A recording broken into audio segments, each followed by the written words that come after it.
Assalamualaikum warahmatullahi wabarakatuh. Perkenalkan, nama saya Windy Fatika Sari dari mahasiswi jurusan Bimbingan dan Konseling UNES. Pada kesempatan kali ini, saya akan mempresentasikan mengenai materi teknik pengumpulan data dalam metode penelitian kualitatif. Nah, konsep dasar teknik pengumpulan data. Teknik pengumpulan data merupakan langkah untuk mendapatkan data. Pada tahapan teknik pengumpulan data ini sangat penting dalam penelitian, karena tanpa mengetahui teknik pengumpulan data yang benar, maka peneliti tidak akan mendapatkan data yang memenuhi standar data yang ditetapkan. Dilihat dari sumber datanya, pengumpulan data ada dua, yaitu sumber primer dan sumber sekunder. Sumber primer adalah sumber data yang langsung memberikan data kepada pengumpul data, misal bisa melalui eksperimen, observasi, ataupun wawancara. Sumber sekunder yaitu sumber data yang tidak langsung memberikan data kepada pengumpul data, misalnya bisa lewat orang lain ataupun dokumen. Dalam penelitian kualitatif, pengumpulan data dilakukan secara natural setting atau dalam kondisi ilmiah, tidak dibuat-buat. Dan yang menjadi instrumen pengambilan data yaitu peneliti itu sendiri. Berikutnya, macam-macam teknik pengumpulan data. Yang pertama, observasi, lalu wawancara, lalu ada dokumentasi, dan ada triangulasi atau gabungan. Yang pertama, observasi. Pengertian dari observasi itu sendiri yaitu suatu proses yang didahului dengan pengamatan, kemudian pencatatan yang bersifat sistematis, logis, objektif, dan rasional terhadap berbagai macam fenomena dalam situasi yang sebenarnya maupun situasi buatan. Macam-macam observasi itu sendiri yaitu yang pertama, observasi partisipatif. Dalam observasi ini, peneliti terlibat dalam kegiatan sehari-hari orang yang diteliti. Sambil melakukan pengamatan, peneliti ikut melakukan apa yang dikerjakan oleh yang diteliti, ikut merasakan suka dukanya, sehingga diperoleh data yang lebih lengkap, tajam, sampai mengetahui pada tingkat makna dan dari setiap perilaku yang tampak.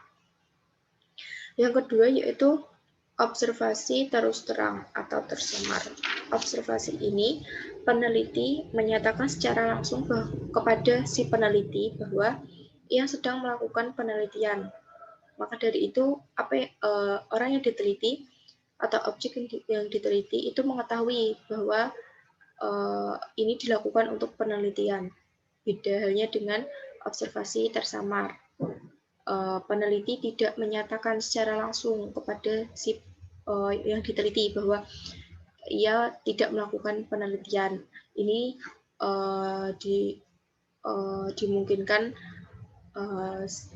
kalau semisal ada data atau informasi yang diteliti itu adalah hal yang dirahasiakan. Yang terakhir yaitu observasi tak berstruktur, yaitu observasi yang tidak dipersiapkan secara sistematis tentang apa yang akan diobservasi. Hal ini dilakukan karena peneliti tidak tahu apa yang akan diteliti secara pasti. Menggunakan instrumen yang telah baku tetapi hanya berupa rambu-rambu pengamatan saja. Misalnya, dalam suatu pameran produk industri dari berbagai negara, peneliti belum tahu pasti apa yang akan diteliti. Oleh karena itu, peneliti akan melakukan pengamatan bebas, mencatat apa yang menarik, dan melakukan analisis kemudian dibuat kesimpulan.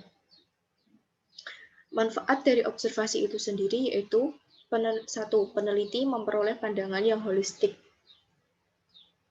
Dalam observasi di lapangan ini, peneliti akan lebih mampu memahami konteks data secara keseluruhan dalam situasi sosial. Yang kedua, pengalaman secara langsung. Karena observasi itu pengamatan, terjun langsung di lapangan, maka peneliti akan menemukan pengalaman secara langsung. Yang ketiga yaitu menemukan hal-hal yang tak terungkap oleh responden dalam wawancara.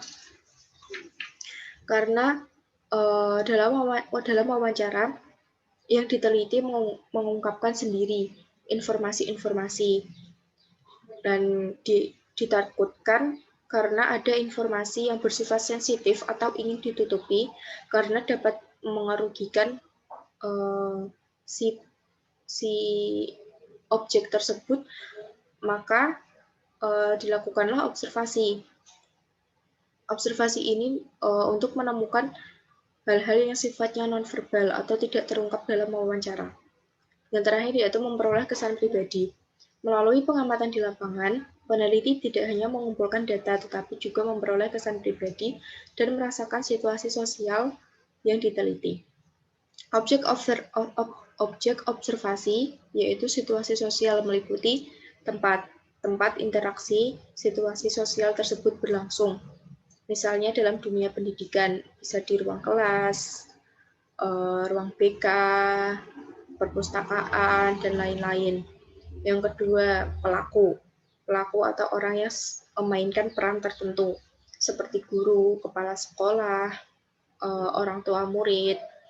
Dan yang terakhir yaitu aktivitas yang dilakukan oleh aktor atau pelaku tersebut dalam situasi sosial yang sedang berlangsung. Misal kegiatan belajar mengajar. Yang kedua yaitu teknik pengumpulan data dengan wawancara.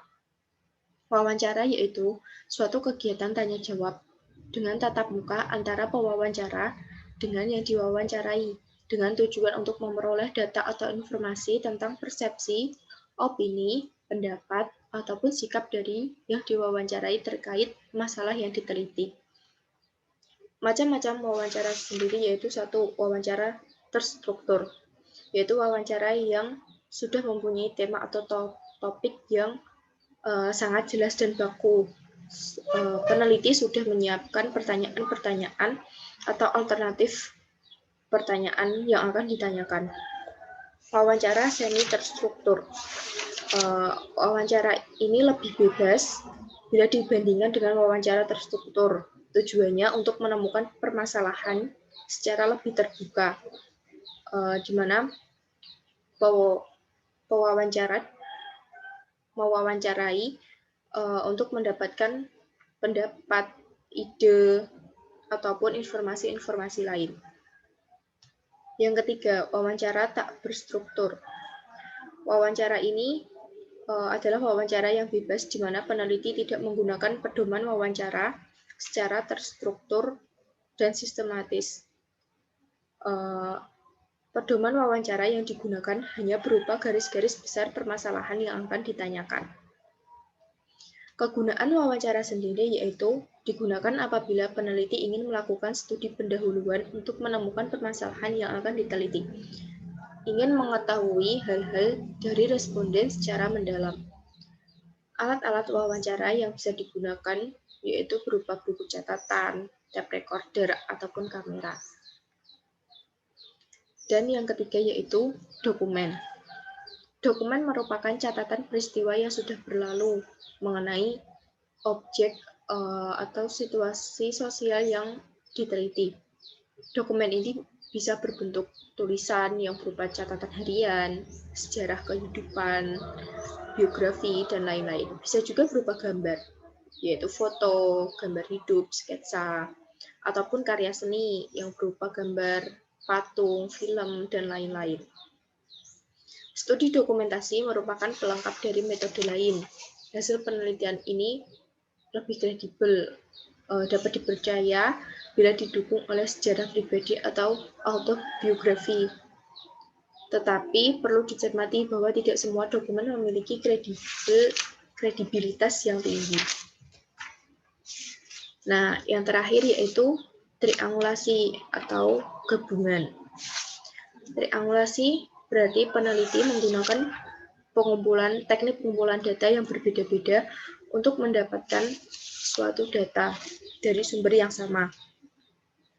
Misalnya, dalam penelitian, peneliti menggunakan observasi partisipatif, wawancara mendalam, dan dokumen untuk sumber data yang sama secara serempak.